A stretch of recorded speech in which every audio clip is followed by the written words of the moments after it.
స్వేచ్ఛ సూసైడ్ కేసులో ఆమె పేరెంట్స్ ఆరోపించినట్లు హత్య కోణం ఏమీ లేదని పూర్ణచందర్ అడ్వకేట్ శ్రవణ్ అన్నారు. పోక్సో కేసు నమోదైనట్లు తన దృష్టికి రాలేదని అన్నారు ఆయన. మరికొద్దిసేపట్లో పూర్ణచందర్ను కోర్టులో హాజరుపరుస్తారని తెలిపారు. ఏ సెక్షన్ల కింద కేసు నమోదు చేశారో తెలియదన్నారు.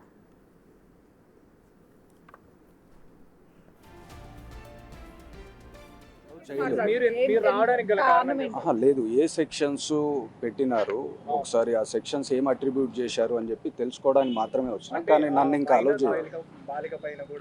లేదు లేదు ఇంకా ఇంకా ఇంకా అది లేదు లేదు ఇంకా ఇంకా పర్టికులర్స్ పూర్తిగా తెలియలేదు మనకు. అది తెలుసుకుందామని చెప్పి నేను వచ్చిన. ఇప్పుడు they are going to produce before the magistrate.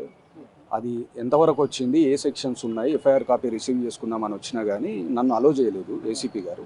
కొద్దిసేపు నేను వెయిట్ చేయాల్సి వస్తుంది. లేదు లేదు ఇంకా కన్ఫర్మేషన్ లేదు లేదు కన్ఫర్మేషన్ లేదు. నాకు ఒకవేళ కన్ఫర్మ్ అయితే మీకు చెప్తాను. అంటే వాళ్ళ పాప మాట్లాడుతూ కూడా గుడ్ టచ్ బ్యాడ్ టచ్ చేశారు అని కూడా చెప్తుంది, మిస్బిహేవ్ చేశారు. అదే ఒకసారి అటువంటి కంప్లైంట్ ఏదైనా if it is lodged by the daughter and also if the section is altered, I will let the media know everything. ఇంకా అక్కడి దాకా రాలేదు, నన్ను అలో చేయలేదు.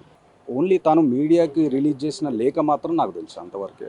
అందులో ఏం జరిగింది డీటెయిల్గా రాశారు, అంతవరకే. అంతకు మించి ఇన్స్ట్రక్షన్. అవునవును నేనున్నా పర్సనల్గా ఇంకేం మాట్లాడలేదు. ఒకసారి సెక్షన్స్ వచ్చినాక రిమాండ్కి వెళ్ళేటప్పుడు నేను ఇన్స్ట్రక్షన్స్ తీసుకుంటా, ఎందుకంటే బెయిల్ అప్లికేషన్ వేయడానికి I should also have all the instructions from him. Legal proceedings, remand process జరుగుతుందా? ఇప్పుడు రిమాండ్ జరుగుతుంది. అందుకోసమే సెక్షన్స్ ఏం పెట్టారు ఎఫ్ఐఆర్ కాపీ రిసీవ్ చేసుకోవడానికి వచ్చాను. ఇంకో హాఫ్ అన్ అవర్ ఆర్ 1 అవర్. అంటే ఆమె మర్డర్ చేసి ఆ తర్వాత హ్యాంగ్ చేసి లేదు సార్, అదేం లేదు, అక్కడి వరకు ఏం లేదు. ఎఫ్ఐఆర్ కాపీ వస్తే అట్రిబ్యూటెడ్ సెక్షన్స్ చూపెట్టి నేనే మాట్లాడతాను మీతో.